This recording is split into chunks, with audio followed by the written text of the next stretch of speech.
Hello everyone. As a beginner जब मैंने अपना इन्वेस्टमेंट जर्नी स्टार्ट किया था तो मुझे बहुत सारे डाउट्स थे कि कहाँ से मैं स्टार्ट करूँ, कैसे अपना पोर्टफोलियो बनाऊँ, कौन से स्टॉक्स में बाई करूँ और कौन से स्टॉक्स में अवॉइड करूँ। ऐसे ही आज भी बहुत सारे बिगनर्स हैं जो अपना इन्वेस्टमेंट जर्नी तो स्टार्ट करना चाहते हैं बट उन्हें पता नहीं है कि वो कहाँ से स्टार्ट करें।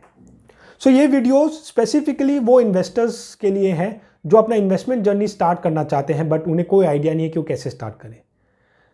आइए जानते हैं कैसे अपने इन्वेस्टमेंट जर्नी को स्टार्ट करें इन सिंपल 6 स्टेप प्रोसेस से। Step number 1, plan your investment goal.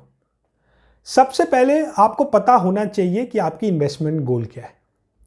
You need to decide what is your investment गोल।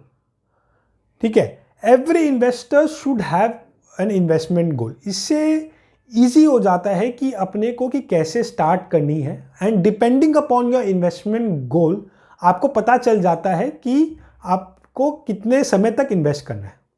हर एक इंसान की एक इन्वेस्टमेंट गोल होती है और किसी को मान लीजिए घर खरीदना होता है तो उसकी इन्वेस्टमेंट टाइम 10 से 15 साल होगी, और मान लीजिए किसी को फाइनेंशियल इंडिपेंडेंस चाहिए तो उसकी इन्वेस्टमेंट टाइम थोड़ी सी ज़्यादा होगी। Now with goal and time the next thing is saving, कि कितना हम सेव करें और इन्वेस्ट करें। सो एक इक्वेशन है which is savings is equal to income minus expenditure, और ये लोग जनरली यही फॉलो करते हैं जहाँ सोचते हैं कि खर्चा एंड ऑल करके जो बच जाए वो हम इन्वेस्ट करें। बट ये गलत है। मुझे लगता है ऐसे सोचना चाहिए कि expenditure is equal to income minus savings. जहाँ मैंने डिसाइड कर लिया कि मैं से फॉर एग्जांपल 20% अपना सेव करूँगा और जो बच गया मैं वो खर्चा करूँगा। मुझे मेरे सेविंग से कुछ कॉम्प्रोमाइज़ नहीं करना। मैं ये नहीं कह रहा कि आप एकदम से कंजूस हो जाइए, बट एक्सपेंडिचर को ऐसे प्लान कीजिए कि जो आपने 20% डिसाइड किया है वो सेव करने में डिफिकल्टी ना हो। You have to save in order to achieve your investment goal. Now depending upon your requirement you can plan the percentage. मुझे लगता है कि एक 10% एटलीस्ट आपको मंथली इनकम का सेव करना चाहिए। 10% is the bare minimum and the higher you go the better it is. Step number 2, diversify your portfolio. Diversifying your portfolio is very important. ठीक है, don't invest all the money in one stock. मान लीजिए कि आपने सारा पैसा TCS जैसे stock में इन्वेस्ट कर लिया एंड कोई भी कारण की वजह से टीसीएस नीचे गिर जाता है तो आपका पोर्टफोलियो भी उतना गिरता है। It's to risky. आपको इन्वेस्ट करना चाहिए मल्टीपल स्टॉक्स में, जहां से फॉर एग्जांपल एक स्टॉक नीचे गिर गया और एक स्टॉक ऊपर हो गया तो एक बैलेंस क्रिएट होगा आपके पोर्टफोलियो में। और एक तरीका है इन्वेस्टमेंट और एक तरीका है डाइवर्सिफाई करने का कि आप different stocks in different sectors से पिक कीजिए। Make sure that no two stocks are from same sector. इससे क्या होता है कि मान लीजिए कोई भी कारण के वजह से या नेगेटिव न्यूज़ की वजह से वो इंडस्ट्री अच्छा नहीं कर रही है तो उतना इम्पैक्ट आपके पोर्टफोलियो में नहीं होगा। मेरे हिसाब से पोर्टफोलियो में लगभग 15 से 20 स्टॉक्स होना चाहिए, जहां आप अपना एलोकेशन 5% से ज़्यादा मत कीजिए। 5% से ज़्यादा थोड़ा रिस्की हो जाता है। 30, 40, 50 स्टॉक्स का पोर्टफोलियो ना बनाएं। इससे क्या होता है कि बहुत डाइवर्सिफिकेशन हो जाता है and more diversification leads to diversification. अगर आप 40-50 स्टॉक्स का पोर्टफोलियो बनाते हैं तो इसे मैनेज करने में बहुत डिफिकल्टी होती है। बहुत एनर्जी वेस्ट होगा आपको इसे ट्रैक करने में, और समझ में नहीं आएगा कि कौन सा स्टॉक को रखें या कौन सा स्टॉक को हटाएं। सो आइडली 10 to 15 स्टॉक का जो पोर्टफोलियो है वो सही होता है। Now step 3, which stock to pick. मैंने लोगों को देखा है कि लोग कोशिश करते हैं कि शुरू में मल्टी बैगर स्टॉक्स ढूंढने का। वो सोचते हैं कि एक ऐसा इन्वेस्टमेंट मिल जाए जो मुझे 50 to 100% रिटर्न दे दे 1-2 महीने में। लोगों को लगता है कि मैं फर्स्ट बॉल में 6 मार लूँगा, but let me tell you ये कोई एक आईपीएल मैच नहीं है। ये एक टेस्ट मैच है जहां आप जितना लंबा क्रीज पे खड़े रहेंगे उतना ही आपको चांस मिलेगा, उतना ही आपके चांसेस बढ़ेंगे ये मैच जीतने में। So don't look for multibagger returns, और also try to invest in stocks which will give you more than average return of 10 to 12%, वो 10 से 12% का रिटर्न बढ़िया है। And don't invest in stocks जो बहुत हाईली वॉलेटाइल होते हैं। कुछ ऐसे स्टॉक होते हैं जो कुछ दिन अपर सर्किट मार रहे हैं और कुछ दिन वो लोअर सर्किट मार रहे हैं। अवॉइड करें ऐसे स्टॉक में इन्वेस्ट करना। ऐसे स्टॉक्स में रिस्क बहुत होता है। और ऑल्सो अवॉइड करें पेनी स्टॉक में इन्वेस्ट करना। पेनी स्टॉक वो होते हैं जो 2 रुपये या 3 रुपये या 4 रुपये पर ट्रेड कर रहे हैं। तो कुछ लोगों को लगता है कि 2 से 4 हो जाए तो बस पैसा double. No, this is also very risky. So अपना इन्वेस्टमेंट एक डिफेंसिव ब्लू चिप स्टॉक्स में करें। स्टॉक्स जैसे कि Reliance, HUL, again no investment advice हो हियर। सो ये स्टॉक्स आपको एक डिसेंट रिटर्न देगा लॉन्ग टर्म के लिए। और ये स्टॉक्स में वॉलेटिलिटी भी बहुत लो होती है। तो आप around 60 to 70% of your corpus ऐसे स्टॉक्स में इन्वेस्ट कर सकते हैं फॉर लॉन्ग टर्म। ना जो 20-30% आपका बच गया है वो एक डिसेंट अग्रेसिव मिड कैप में स्टॉक में इन्वेस्ट करेंगे।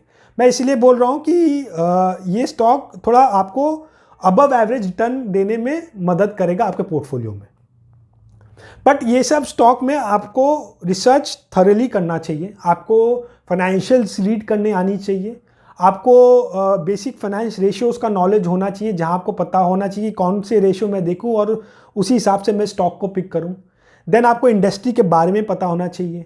आपको कंपनी के बारे में पता होना चाहिए। आप कंपनी प्रेजेंटेशन बोल के एक होती है, उसमें पढ़िए कि कैसे कंपनी प्रॉफिट जनरेट कर रही है, कैसे इंडस्ट्री कर रही है, और सोचिए कि लॉन्ग टर्म में कंपनी प्रॉफिट जनरेट करके आपको रिटर्न दे पाएगी कि नहीं। सो बेसिकली देखिए, इन्वेस्टिंग क्या है कि it's more of increasing knowledge and then applying in picking stocks. Eventually आपको फिर रिटर्न मिल जाएगा। आप पहले ही रिटर्न के पीछे मत भागिए, नॉलेज के पीछे भागिए और ट्राई करें अपने नॉलेज को बढ़ाने का, और फिर स्टॉक मार्केट में अप्लाई करें। इन्वेस्टमेंट बुक्स पढ़िए, लोगों को देखिए कि how they pick stocks, and then आपको इवेंचुअली रिटर्न मिल जाएगा। Now step 4 is hedge your portfolio. Since you are beginner, it's better to hedge your portfolio, और सम ऑफ द आप अमाउंट अपने ऑल्टरनेटिव फाइनेंशियल इंस्ट्रूमेंट जैसे gold या debt में लगा सकते हैं। ये आपको पोर्टफोलियो को हेज करने में मदद करेगा। तो से फॉर एग्जांपल, जब बाजार नीचे गिर जाएगा और आप ये सब ऑल्टरनेटिव इन्वेस्टमेंट पे इन्वेस्ट करके रखेंगे, तो ये आपके पोर्टफोलियो को ज़्यादा नीचे गिरने से रोकेगा। तो ये एक तरीका है हेजिंग करने का। Now step number 5, now the most important thing is when to sell. This is one of the difficult question, और ये इंपॉर्टेंट भी है, क्योंकि एंड में जब तक आप सेल नहीं करते तब तक जो गेन आपको इन्वेस्टमेंट में हुआ है वो एक अनरियलाइज्ड गेन या पेपर मनी हम बोल सकते हैं। So until unless you don't book profit, it's not a real gain for you. So कब स्टॉक बेचे? सो स्टॉक तब तक नहीं बेचे जब इन्वेस्टमेंट गोल आपकी अचीव ना हो गया हो, या आपके स्टॉक में कोई पोर्टफोलियो ऐसा रिटर्न दे रहा है जहां आपको आपके पोर्टफोलियो को रीबैलेंस करना पड़े, सो दैट जब वो स्टॉक का जो एलोकेशन ज़्यादा ही चला गया हो तो आप सेल करके एक जो आपने डाइवर्सिफिकेशन का रेशियो है 60 to 40% वो मेंटेन हो रहा हो। Till then don't sell. तभी बेचे कि मान लीजिए कोई इमरजेंसी आ गया और आपको फोर्स हो रहा है सेल करने का, तभी से बेचे। और क्विक प्रॉफिट्स के लिए मत बेचिए। मैंने लोगों को देखा है 20-30% छोटे समय में प्रॉफिट मिल गया तो वो बेच लेते हैं, मत कीजिए। लॉन्ग टर्म के लिए इन्वेस्ट करें। Step number 6, now the most important thing जो है वो है अपने इमोशंस को कंट्रोल करें। क्विक प्रॉफिट्स के लिए कैरिड अवे मत हो जाइए। किसी ने टिप्स दिया कि आज ये स्टॉक बढ़ेगा तो मत इन्वेस्ट कीजिए। आप न्यूज़ ड्रिवन स्टॉक्स में ट्रेड मत कीजिए, ये रिस्की होता है। पेशेंस रखें, लॉन्ग टर्म के लिए इन्वेस्ट करें, और जो रूल्स बनाए हैं आपने उस पर स्टिक करें। एक डिसिप्लिन अप्रोच से आगे बढ़े और कंसिस्टेंटली ये प्रोसेस को रिपीट करते रहे। सो ए क्विक रिकैप। फर्स्ट, अपना इन्वेस्टमेंट गोल प्लान कीजिए और उसी के बेस पे सेविंग स्टार्ट करें। Second, diversify your portfolio properly.